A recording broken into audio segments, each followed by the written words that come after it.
go on to electricity prices, and it was a big play for Julia Gillard. She risked carrying hypocrisy, a charge of hypocrisy, but was it worth the risk in the end? Well, she does have to explain to, or get Australians to understand what causes these price rises, and for them to understand that it isn't just the carbon tax contributing to this. So she's taken a risk in raising this issue and tackling it head on, believing that people are very well aware every time they get a bill that their prices are rising, and she just wants to make sure that they don't blame it all on her. Now, whether that's going to work or not, I don't know. I mean, there's an argument that you could have been raising this for the past 5 years, that this has been going on for some time, and that it was going on under state Labor governments for much longer than it has been under state Liberal governments. So there are pros and cons for her, but she's clearly determined to make sure that people understand it isn't all the carbon tax.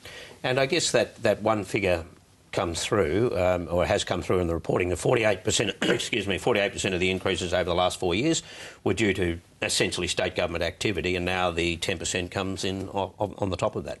Yeah, I mean, I think it shows enormous chutzpah, you know, in bringing up this debate at this time, but it's also politically quite smart because it is the week or the month when we're all getting these sort of 3 or 4, heaven forbid, 4-figure terrifying electricity bills. And Tony Abbott has sort of been out there with his carbon tax campaign saying everything from pizza boxes to puppies are going to be, you know, adversely affected by the carbon tax. And quite cleverly, I think Gillard's gone, OK, electricity bills, there is a case to answer. They are really expensive. Let's take the fight to the states and to the coalition on electricity bills. So she's kind of narrowed the issue a little bit.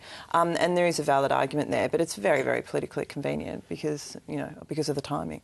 So, Barry, now we've got a gold-plated NBN, good thing according to Labor, bad thing according to Coalition, gold-plated electricity generation system. Now, the Coalition had this very interesting argument this week, and Joe Hockey tweeted on this matter.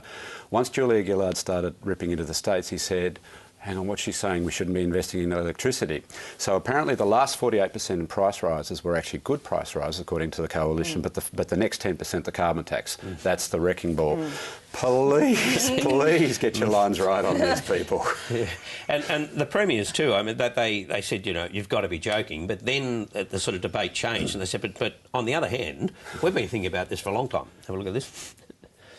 I must say, when Campbell Newman made those comments to the Prime Minister, it struck me that quite reasonably she didn't know much about the issue. No reason why she should. It was Campbell Newman that raised this issue. Now the Prime Minister is trying to blame Queensland and New South Wales. Bit rich.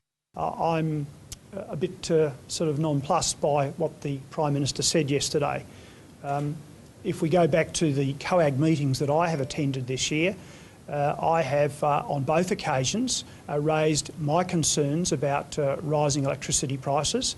And at the most recent COAG meeting, I actually had it put on the communique that we would work together to sort out the issue. The last Council of Australian Governments meeting convinced me that there is an opportunity to act through COAG before the end of this year. So what's going on there? Are they coming around to the point of view? Well, they're nonplussed that she's picked up their line. I mean, let's cut to the chase here.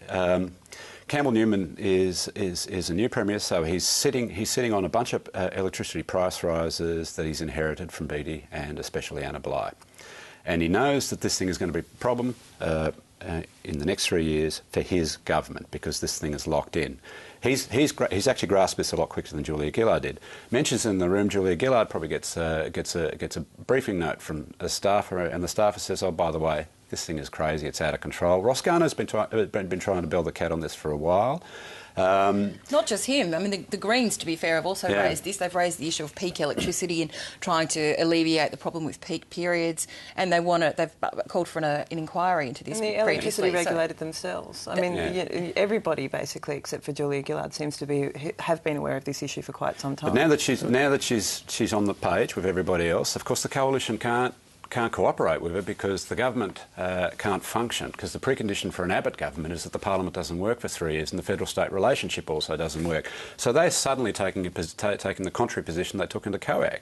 They're nonplussed. Well, of course they're nonplussed. It didn't occur to them that she would actually be on the correct side of any policy. But doesn't that also make you think that if she really, really wanted to do something about it, she wouldn't have confected this sort of, you know, taken this really combative stance, and she would have been more bipartisan and more quiet about it? Stolen Mark Ferguson's speaking spot at the conference. Ta-da, here I am. Yeah, but we did see a variation of this on the disability insurance scheme the other week. In fact, it's occurred to the federal Labor government 4.5 years into office that the simplest card to play is feds versus states. So now they've got a few coalition states, they're having a crack at them, and in fact they've turned out to be quite flaky. I mean, they're not very good under pressure. We've got a bit of glassjaw governing coming out of Queensland, which reminds me of the glassjaw governing we had when Kevin Rudd, another Queenslander, was running the federal government, and suddenly Julia Gillard is a little more assertive than she has been.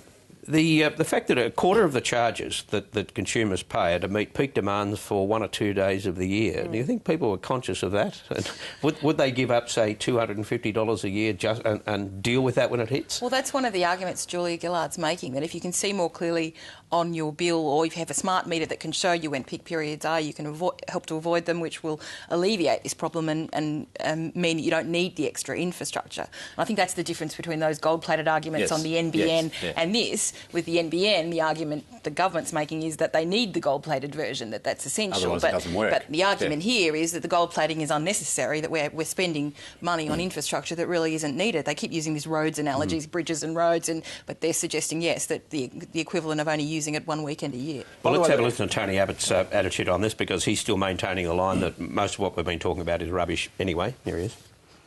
These are Julia Gillard's power price rises. They don't belong to the state premiers, and the fact that the Prime Minister chose to speak as she did yesterday shows that she is both misleading and ignorant. Now, can he sustain that line when even the premiers and the media and everybody else is having this discussion about why power prices are where they are? He's overcooked this. You know, the comments from Malcolm Turnbull and from his own energy spokesman, Ian Macfarlane, would give evidence to the fact that he has overcooked his argument. And this is where Tony Abbott needs to be careful, because he's got sort of a lay-down misère argument on the carbon tax that he's been running for so long. It's going to put your prices up, and the government says, yes, we acknowledge it's going to put prices up, but only by this much. But if he overcooks it, people are going to start to say, well, hang on, what else are you telling us that isn't going to be quite true or not as true, as you're making out? So I think he needs to be a little bit careful. Barry, what you saw there was an opposition leader who probably sat down and thought, oh, well, she's changed the conversation, what do we do? And the political staffer in the room would have said, still unpopular, don't worry, our tracking poll shows we're on course to a historic victory, just go out and call her a liar, you'll be right. And that's what that looked like, and in fact that was the week just has been his second worst week this year, apart from that week when he tried to run out of the chamber. It is not... At some point, he has to start thinking about like an alternative Prime Minister. These sorts of lines will never work in government. Now, George, you showed me a graph that was way too complicated for television, but what it basically says is that power prices is not the greatest evil area. Childcare costs are actually increasing at a faster rate. We're at the kitchen table, right? And the last 5 years of the Howard government are quite an interesting case study in what was happening on the cost of living. We know that we had an interest rate story, but in the previous term when Mark Latham was opposition leader, remember the barbecue stopper was childcare? Coalition made a really dramatic gesture between 2004 and 2007 with the rebate to basically take childcare out of the inflation rate. But childcare was running at better than 10% a year for those 5 years between 2002 and 2007. Electricity prices, which no one was talking about at the time, were about 3% a year. Childcare's off the map. Between 2007 and 2012, electricity is in double-digit territory each year on average, and childcare is basically negative because of the rebates. What's just happened in the last couple of inflation figures is that childcare has gone back up again. Electricity is trending just a little down from about 18% peak a year to about 10%. The lines have already crossed in Melbourne. This is going to be the cost of living issue in the next 12 months, childcare. It's not going to be power prices. And this is another reason why both sides of politics, find themselves getting caught up in a moment because they finally pick up a newspaper or get a call on talkback that really frightens them politically. The next 12 months, I can guarantee you we won't be talking about electricity prices. We'll be talking about childcare. We'll also be talking about school funding. We'll be talking about the cost of sending your kids to primary and secondary school. When they get around to dealing with the Gonski report.